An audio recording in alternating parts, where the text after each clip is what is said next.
Tell me, how did you find America? Turn left to Greenland.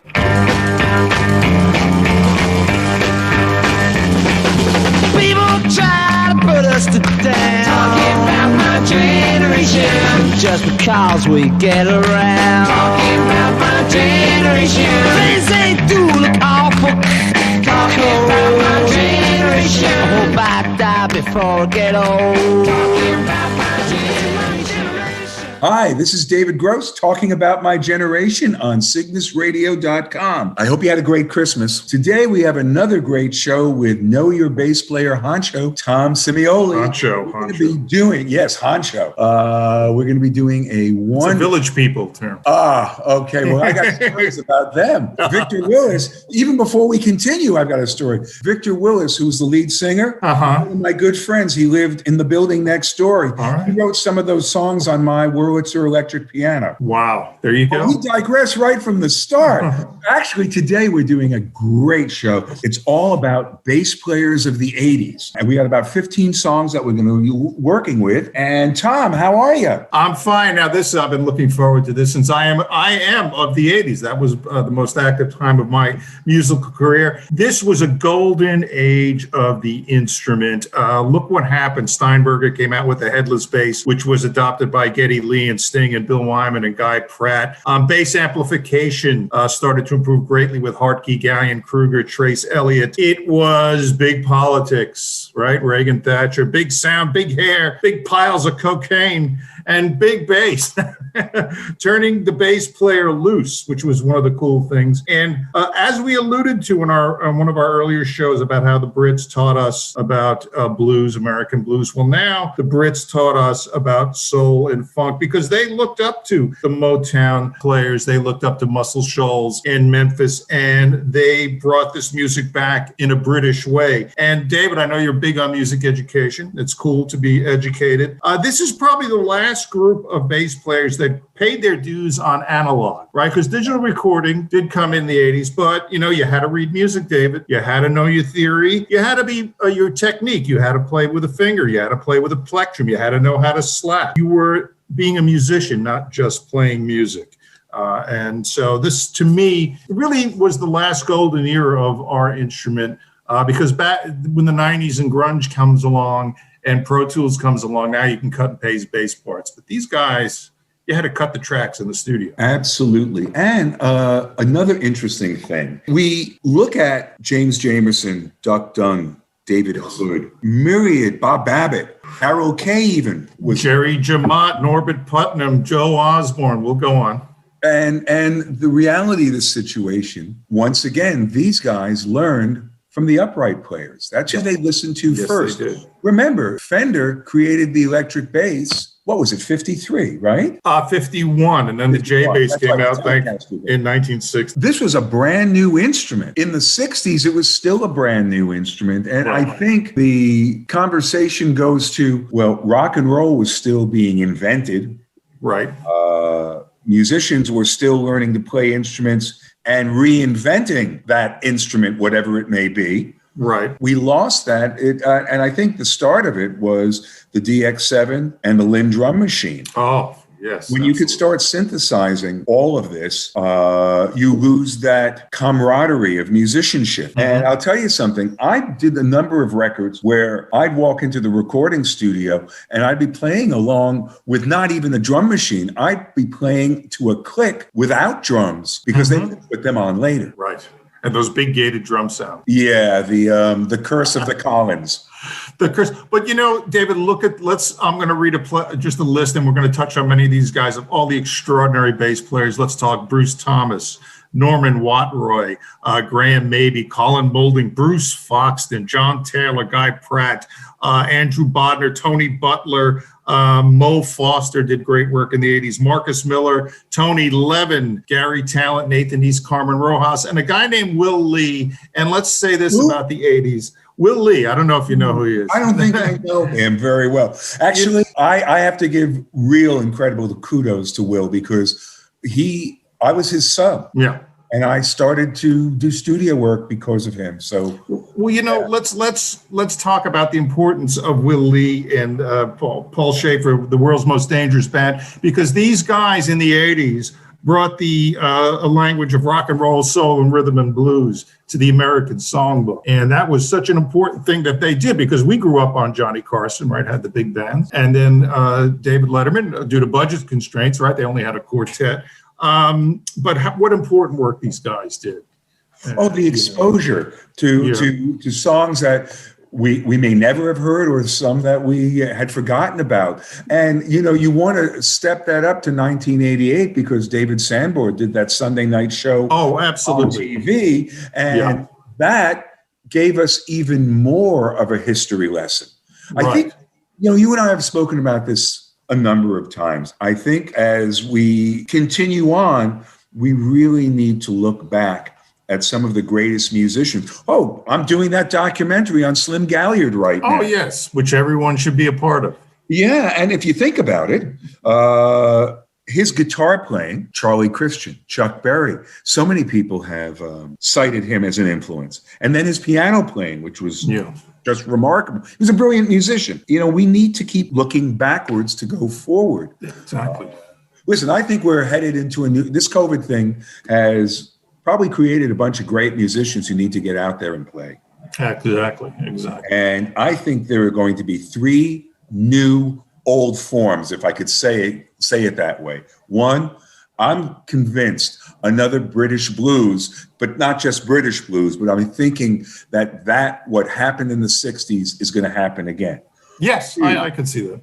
2, I really think all of the rap and everything that has been sampling great songs, I think now we're going to enter a new age where we're actually going to see it done live with real instruments. And thirdly, I think jazz is going to be taking on a new resonance because, once again, people have studied. Chris Potter, one of the greatest saxophonists of all time, just released a new record where he played all the instruments. And, so did Sir Paul just did that. Right. But we're used to Paul doing that. You're not really used to a saxophonist going in and laying down drums, bass, keyboards, guitar. Incredible stuff. Incredible. And stuff. plus, we have a new bass hero in Joe Dart, and I'm noticing on the YouTube, because I like to scour YouTube, that a lot of young players are taking their cues from Joe Dart, who is a disciple of Jocko, and we all know Jocko's a disciple of Jerry Jamot. It goes back and back. So I have great hope for the bass. Like I said, I see a lot of Joe Dart guys out there, and that's good stuff. Well, there's something else, and we haven't brought him up. If you think about Jocko, and we'll get to Norman Watt Rye, hey, Rocco Prestia. Oh, yes, yeah. That is a whole style unto itself. Right, and you can hear some of Rocco's work, Joe Dart quoting some of that stuff. So absolutely. There's a guy who took the history seriously. That's right, and that's what we're doing here, Dave. Well, you know what? Why don't let's go to Ian Drury right now. We're talking about Rocco and let's talk about Norman Watt-Roy now. Norman Watt-Roy, an incredible player, inspired by Jocko. And matter of fact, in Hit Me With Your Rhythm Stick, he quotes Teen Town in there. Norman Watt-Roy also pinch hit for The Clash, okay? I know The Clash just released Magnificent Seven, but that's not Paul Simonon, that's Norman Watt-Roy. That's Norman Watt-Roy on Sandinista doing a lot of the heavy lifting. That's Norman Watt-Roy on Relax by Frankie. Who was that? Frankie Goes to Hollywood. So an incredible player. There's a Norman Watt-Roy bass at Bass Center, which is basically a knockoff of a Fender Jazz bass. But this guy, again, Norman did work with lots of folks. He did, I think, a couple of Roger Daltrey albums. And I mean, it's all about the bass on this track. Well, when you hear this track, and it's interesting, he's quoting Jocko on it because he's really quoting Rocco, who Jocko was quoting. The Jocko, Rocco. That's the beauty of cats who understand the instrument, who understand the history of the instrument. And you're right. Jocko quotes Rocco, and then Norman picks it up. But here's something else, and it goes back to the jazz players. How many jazz solos have you heard, saxophonists in particular, quoting other songs? Oh, yeah. Oh, you have to do that. Exactly. Which reminds me, I have to steal bass lines and use them. No, I'm going to have to do that. Just say, well, I'm quoting the greats. That's it. That's it. And if you do only 30 seconds or less, you won't be charged. So let's start with Ian Dury. Hit me with your rhythm stick. Not to be confused with hit me with your rhythm shtick.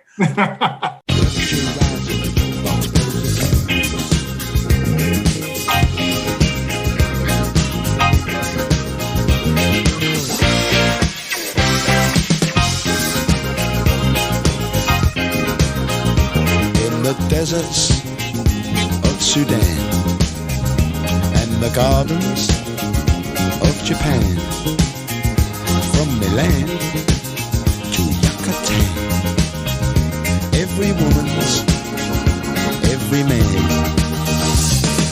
Hit me with your rhythm stick, hit me, je t'adore, ich liebe dich, hit me, hit me with your rhythm stick. Hit me slowly, hit me quick, hit me, hit me, hit me.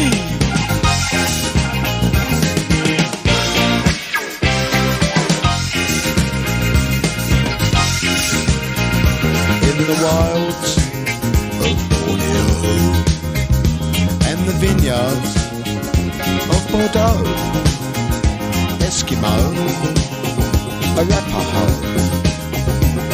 their body to and fro. Hit me with your rhythm stick. Hit me, das ist gut, say, fantastic. Hit me, hit me with your rhythm stick. It's nice to be a lunatic. Hit me, hit me.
The Jam. Oh, Bruce Foxton, the great Bruce Foxton, who was a plectrum player. And here's another guy, again, who knew the history of his instrument, quoting rhythm and blues. He had a pretty interesting career after the Jam. He was with Stiff Little Fingers. He's done great solo records. He's collaborated on and off with Paul Weller. Actually, him and the drummer from the Jam have a repertory ensemble called From the Jam. And again, what are we doing? Town Called Malice? Yes. Oh, man, what a group. Yeah, well, it's funny. It's almost, the music industry was getting smart at and they, were trying to pigeonhole everyone. So you had punk, new wave, all right? So that way you could put Graham Parker, Elvis Costello, The Jam, so many of those bands, The Clash, and all of them were stuck in this milieu that really wasn't true. I think you said something last week about the Canterbury scene really not being anything anything more than what writers called it. And, Right. if you think about punk, I mean, I've always said the Ramones are really the Beach Boys really fast. That's exactly it. Am I right or am I wrong? Absolutely. Yeah. So just big hooks, great vocals. yeah, nothing's new. I mean, how different is Rock and Roll High School from Be True to My School? Exactly. Probably the same chord changes. Yeah. So let's talk about Bruce Foxton. Played a Rickenbacker bass, probably the most hated instrument in my estimation. I mean, the neck. It looks cool. It looks cool. It looked great. I wanted one that Dave McCartney did Magical Mystery Tour because I actually got a chance to see that. Or maybe it wasn't such a good thing that I got to see it. It was terrible. Yeah. But Rickenbacker, I went to Alex Music on 48th Street, bought one. Ooh. 3 days later, I returned it and got an acoustic guitar. What did a Rick set you back, a 401 back then? Like $400 and some odd dollars. It wasn't much. I should have kept it. All right, Bruce now plays, I think he plays a P now. He just plays an old P bass. Well, he's gotten smart, yeah. but then again, the Jam were a modern day Who. Right. At least that's how they portrayed. There was another record called All Mod Cons. Yes. And there was a song on it called Mr. Clean. Right. So I was hemming and hawing, do we do a Town Called Malice or we do Mr. Clean? And I just think A Town Called Malice is so much raw. They were getting into Paul Weller becoming more style counsel-y. Right. Well, like the Who had an R&B thread through them, so did the Jam. Without a doubt. And my wife, I was telling her, because I was just listening to the My Generation reissue with 50, 60 tracks on it. And I remember reading in Pete Townshend's book that he was frustrated at how Roger Daltrey sounded like James Brown. And wanted to do James Brown in the beginning. And it's kind of hard to think of Roger Daltrey and James Brown in the same wheelhouse. But listen to Out in the Streets. Okay, all right. And Townsend was right. He did sound or try to sound like James Brown. Of course, the Jam also looked like the original Who with the Union Jacks. Absolutely. So I think that we should play A Town Called Malice.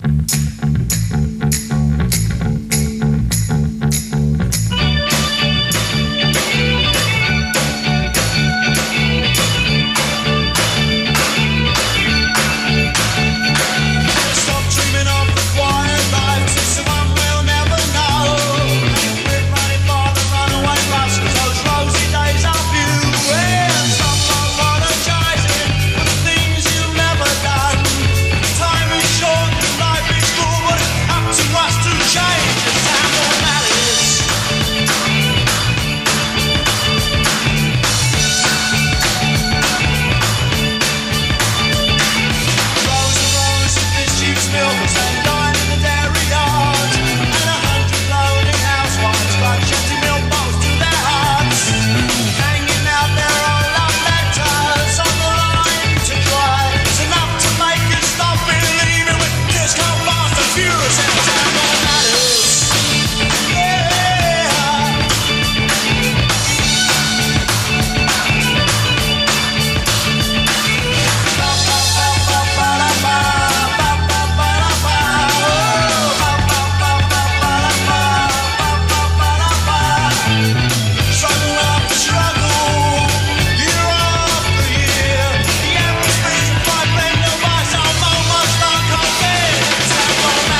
All right, now here's a tune by an American bass player with a British singer. Her name's Joan Armatrading. I love me some Joan Armatrading, that's for sure. But what's interesting is when this record came out, right around the time Peter Gabriel had done, I think, his second album. Okay. Tony Levin played bass on that, and Jerry Marotta played drums. So Joan says, I like that. And she decided to call them up to do this record, this track. I'm telling you, I don't understand how this went under the radar.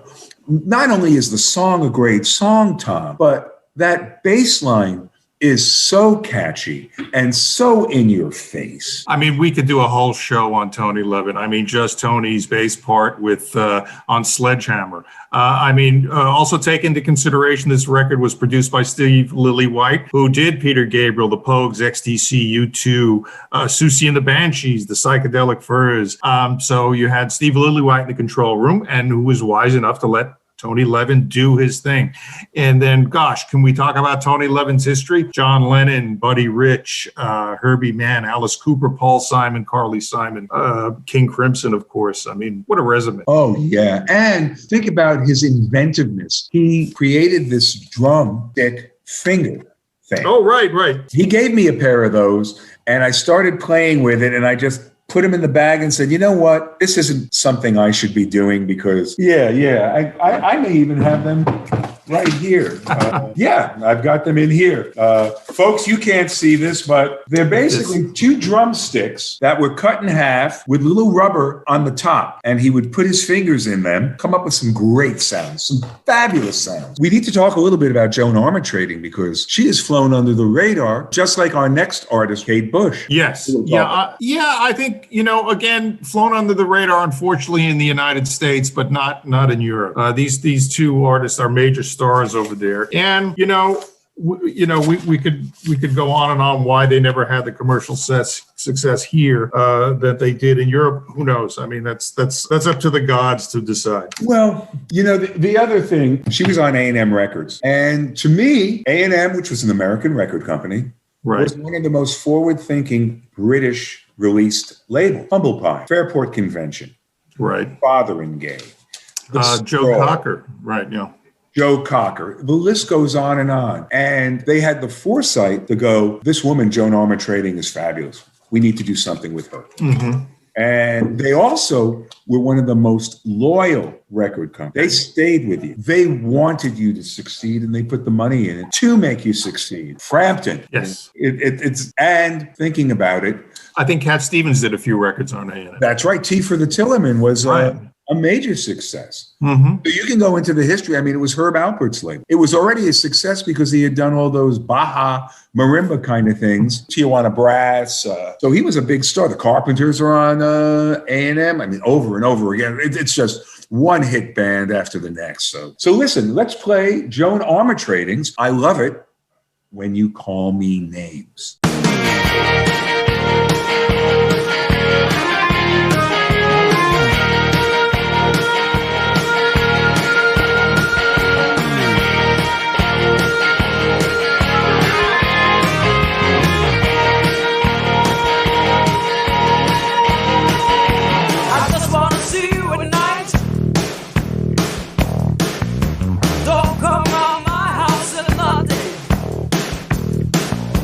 I love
That was Joan Armatrading. Our next artist is a woman who I've always thought of was the female equivalent to Peter Gabriel, which is not that odd when you think that he called her up to sing on one of his tunes. But she was breaking ground since the beginning, since Wuthering Heights. But this particular record, from a record called The Dreaming, Sat in the Lap, what a great tune. And it is in its own way similar to the last track, rhythmically, oddly enough. Well, again, Giblin, another studio ace, and another guy who brought his personality to whatever project he did. He was Peter before Giblin did, I think, a couple of tracks on the first two Gabriel records.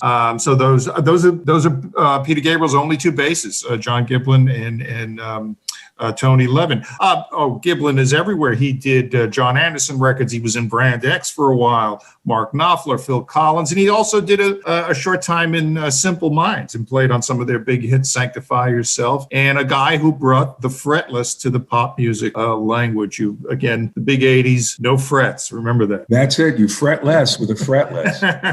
And what's interesting is, you look at the Brand X days, he replaced Percy Jones.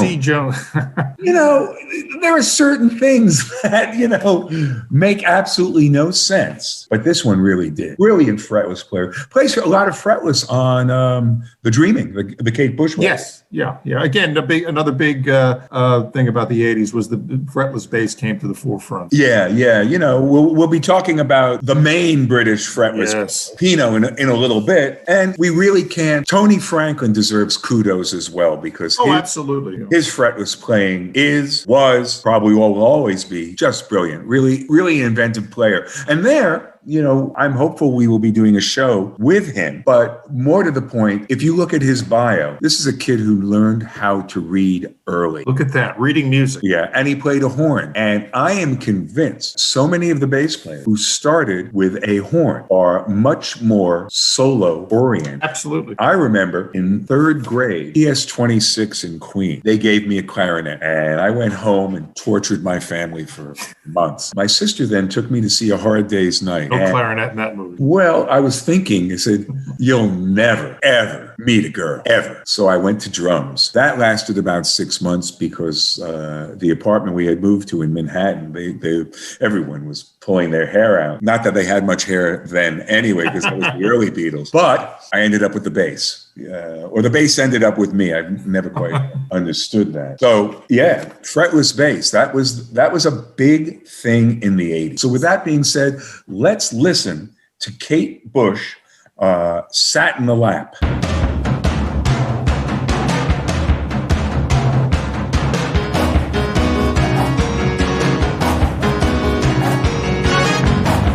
I see the people working and see it working for them. And still I want to join in, but then I find it heavy. So see that knowledge is something such a in your lap.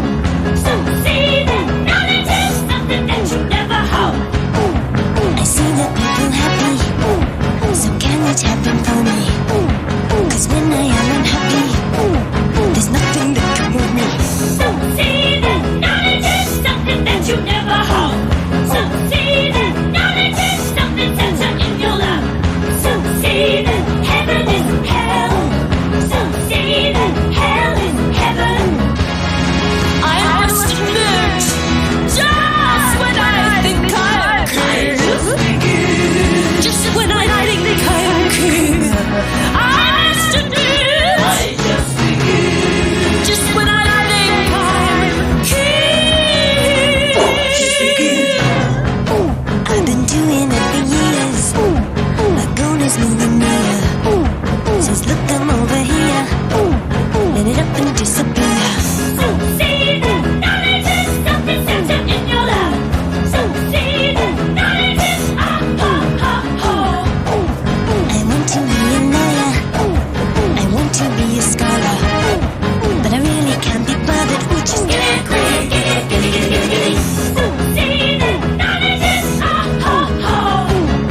it monogonic.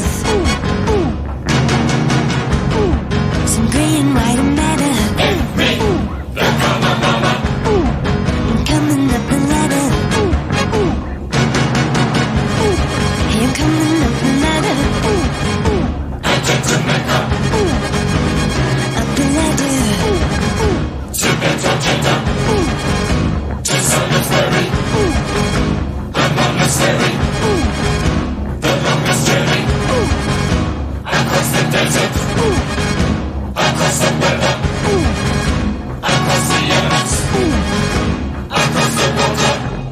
Really was an interesting time in bassdom. It really is. Like I said, I really feel it was a golden age and the last golden age. And again, like I said, in the 90s, we now had people who didn't read and didn't study the history of the instrument, which is sad because when the internet comes along, you have more information at your fingertips. Yeah. And then you had what was known as functional musicianship because you didn't have to worry about wearing out tape. It was just X's and O's on a computer. You could program your own bass part. And more importantly, you could program things that you could not play. Exactly. And then you lost that connection to what is the very heart and soul of rock and roll, which is blues and rhythm and blues. It really was, it was nice to hear guitars and all that, but there was just no soul. There was just no soul to the music, And nowadays we're sounding like old men here, but because we are.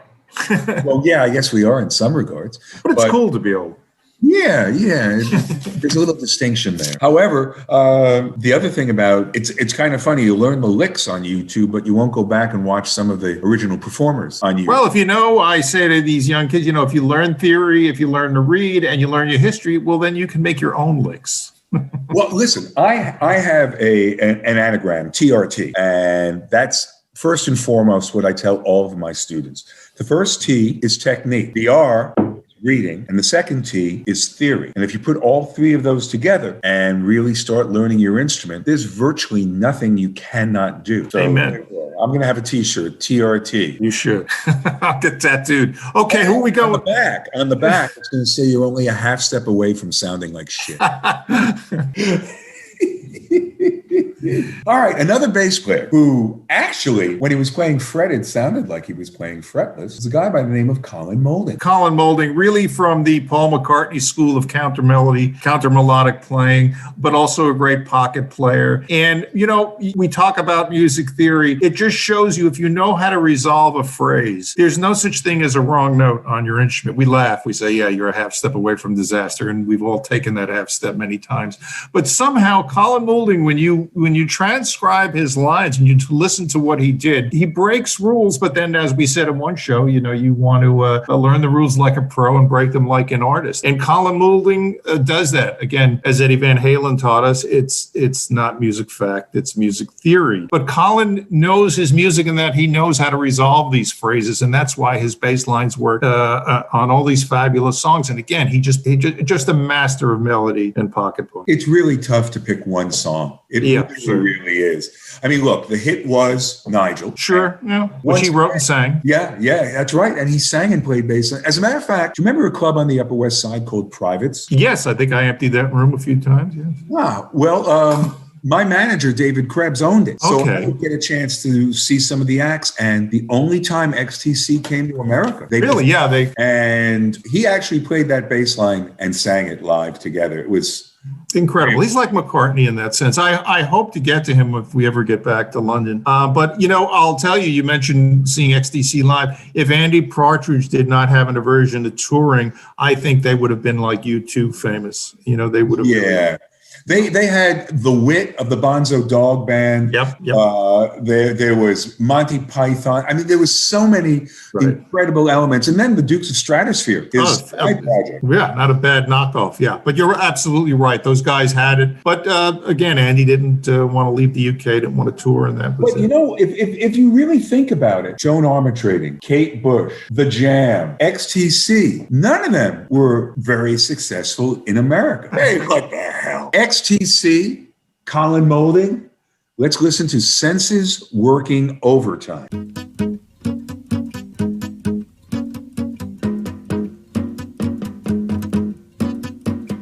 Hey, the clouds are away, the straw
That was Senses Working Overtime by XTC. I want to talk about Mr. Slap, Mark King.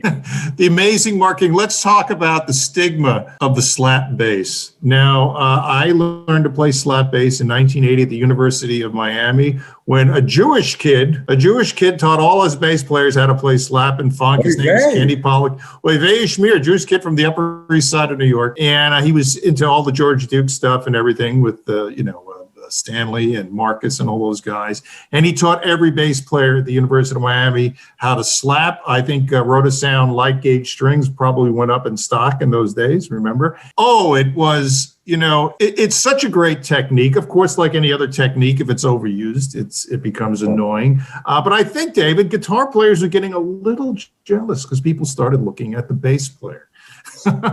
Yes. Well, let's face facts. The bass players were the guys that ended up getting all the pretty girls. Yes, everyone did. The guitar players' egos were much too big for two people. So we ended up benefiting from that. And of course, LSD, lead singer disease, need we say more, right? But I want to go back to something you were saying about the era of the bass. Think about it. Ibanez basses. Now, Ibanez were a Japanese company. That was Kenny's bass. That was his slap bass. That was the point. The point is, when you think about it, we all look down on Japanese instruments. We wanted a Fender this, a Fender that. Absolutely. You got to have that tree trunk around your neck. But almost every bass player in England had an Ibanez. Yes, they did. Right. And then when John Taylor came along, another slap and finger player, the Aria Pro took over the world. Correct. And when I was doing session work in the 80s, producers wanted that John Taylor sound. So when I went to London, I came back with an Aria 2 bass, but it was Ibanez and Aria because they had those flat necks. Exactly. And then, you had your small-time builders in America, Kubicki, who had that bass with the extended range. You had Federa, which has become an institution, a very expensive institution. Hey, if I want to spend $30,000, do I buy a car or do I buy a 6-string bass? Right. And then Ned Steinberger bass, which I thought was a fabulous instrument that just, I don't know. I think a lot of people didn't like the shape and the modern aesthetic of it. But, it depends on the way you play it, David. You wouldn't know if it was a Fender jazz bass because they had the neck and the bridge pickups. It was ergonomically correct. As I don't know if we mentioned this on one show, it actually saved my life several times because the west side of Manhattan was dangerous in those days and it looked like a gun. Yes. And actually, Guy Pratt had the same experience when he was in a dodgy neighborhood in New York City doing dubious things. He had his Steinberger and he carried it horizontal and it looked like a weapon. But a great bass to slap on because of that graphite neck. And look, it's like any other technique. It's an important technique, and it's a very effective one. Exactly. We can't knock the slappers. And David, give me a history lesson now. Tell the folks where the slap bass came from. Okay, so I'm at Madison Square Garden. I'm watching Graham Central Station. Oh. And that's where the slap all began. That's it. That's Larry Graham. Larry Graham when he was in Sly. Well, right. It goes back to Larry was in a band with his mother. I think it was just he and his mom, and they didn't have a drummer. And Larry started thumping the bass with his thumb to approximate a kick drum. And he decided somehow, accidentally, he plucked it. And voila, we have a new genre. I started learning how to slap, not knowing the history of the instruments, to be perfectly honest. And then, you get good at it. I mean, there are certain disco records I will not mention where I was in the studio playing those slap parts on. However, it's always nice to hear it on the radio. There was one record I did that I can talk about. Joey Travolta. Okay. Obviously, John's brother, did a movie called Sunnyside. And Sunnyside was one of those gang type movies. Remember The Outsiders and all those kind of things? So Alan Douglas, who had produced Jimi Hendrix, was the producer on it. And Harold Wheeler, one of the greatest arrangers of all time, may he rest in peace, ended up doing Dancing with the Stars. He was the arranger and conductor. And we're in the recording studio. Yes, folks, there were charts with actual notes on them. The nice thing about it was Harold Wheeler was an amazing writer of bass parts. They were a pleasure to play. As a matter of fact, they were so much fun. I wanted to get to the end so fast to just see how it would end. And that brings up a really good point. Do you know how many times a good sight reader's sight reads the piece of music? No, I don't. Once. Do you know why? Why is that, dude? Because once he's read it the first time, mistakes and all, he can no longer sight read it. He's already memorized parts. Okay. So in any event, the record comes out, the movie comes out. The movie was, shall we say, you can't find it anywhere good. Luther Vandross was singing lead on these tracks. So I can almost honestly say that I played with Luther Vandross, even though it was all in the studio. But I got to thank Will for that. And the album is available on YouTube. I don't know how, I don't know why, but you could hear, and what's really interesting, I got to hear that. Speaking of basses, I was using a BC Rich. Wow. Okay. What prompted that? It just looked cool. Was it a good instrument? Was it a good? It was a great instrument. It was lighter than my 61 jazz bass. Yeah. It had two DiMarzio P-bass pickups in it. Did it have pointy design? No. It was rounded. No, I couldn't go that metal route. No, but that bass is on that record. I will dig that up. Hiram's on it, and Hiram takes a solo that is beyond ridiculous. All right, but Mark King, we talk about Mark King. I mean, just playing slap in a pop context, and if you will, let's call him a slap song player. Great idea. Also, it seems kind of interesting. Another band that really never made it in America too. Huge in Great Britain, yeah. And his session work, Mark King's session work, is legendary. He's played with everybody. And a sweetheart of a guy. I hope to interview him when we go to London. Who knows? Maybe we can do some sort of Skype with him. But a real gentleman. Oh, that would be great. And he sings his ass off. And by the way, he sings his ass off. Yeah, by the way. So, with that being said, let's do Lessons in Love.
live and we could use it. We should use it. Lessons in love. All the homes that we were building, we never lived in. Could be better, should be better. Yeah. Lessons in love. If we lose the time before us, the future will ignore us. We should use it. We could use it. What a great era. My goodness. So the Pretenders, the beginning of this record is the theme for Rush Limbaugh. Is that? Oh, I did not know that.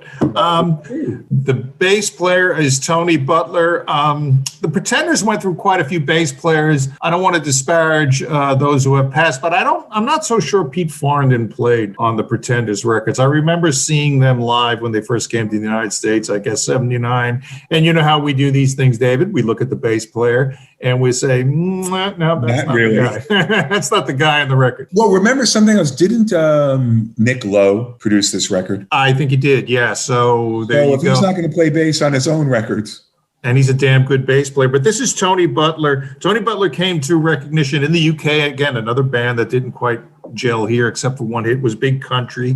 He did a lot of Pete Townsend's solo records. Correct. Tony Butler is also an educator. I think he teaches music for children in his native UK. I think there is a signature bass of his at the Bass Center or one of those places. And just a guy who comes up with great lines. And My City Is Gone is just one of the definitive bass lines. Exactly. And when, I would like to say that his work with Big Country was fabulous. Yeah. The drummer, Mark I can't think of his name. Slicky, I think it was. I don't. It's one of those names you can't pronounce with no vowels in it. Yes, let me see. Great rhythm section. Right, Pete. Tony played on more of the rock albums that Townshend did. All the Girls Have Chinese Eyes. I think Empty Glass. That was him. But again, great stuff. But there's a guy we missed, but we'll get to him one day. Chucho Merchan, an animal rights activist, a pal of Paul McCartney's, and just a great fretless player and slap player, and another octave pedal guy. Great. Well, I think we're going to have to do another show on 80s bass players, because if you think about it, there were a ton of fabulous players. Yes. Some of them were on one-hit wonders. For instance, as we continue our long list of digression, Red Rider from Canada, Tom Cochrane. Oh, yes. Remember that one song? Dun, dun, dun, dun, dun, dun, dun. Yes. I mean, another great bass player. Ooh. So there you go, folks. We are, as you can see, we're creating in the studio right away. We can't stop. Exactly. Probably makes sense to do a second one, and then we'll start the new year off with something brand spanking new. Yeah, we gotta really, I think, we have to do that justice. But yeah, let's dig Tony Butler. My City Is Gone. You're right.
finally was gone, I stood on the back porch. There was nobody home. I was stunned and amazed. My childhood memories sort of swirled past like the wind through the trees. Hey, oh, where'd you go, Ohio?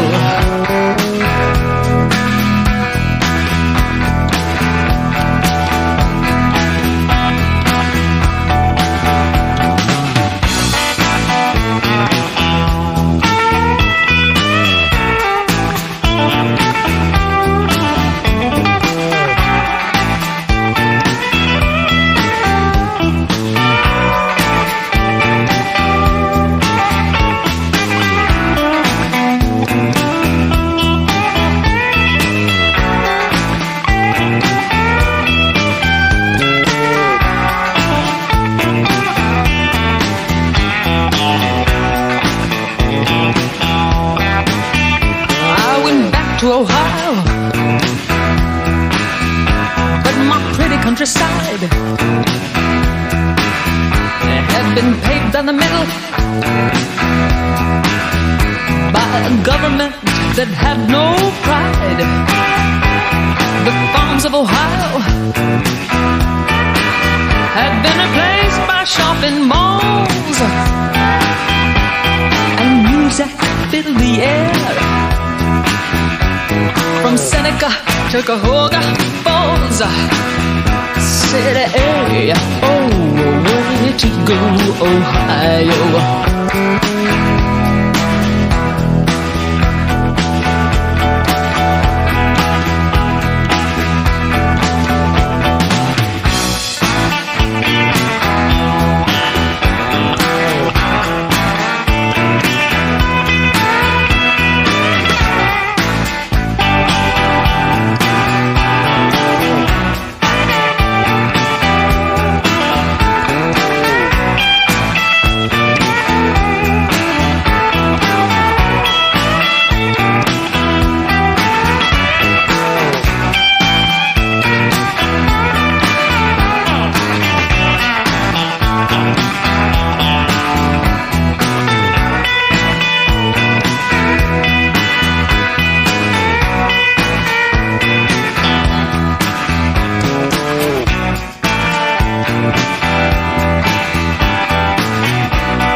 That was The Pretenders with My City Was Gone.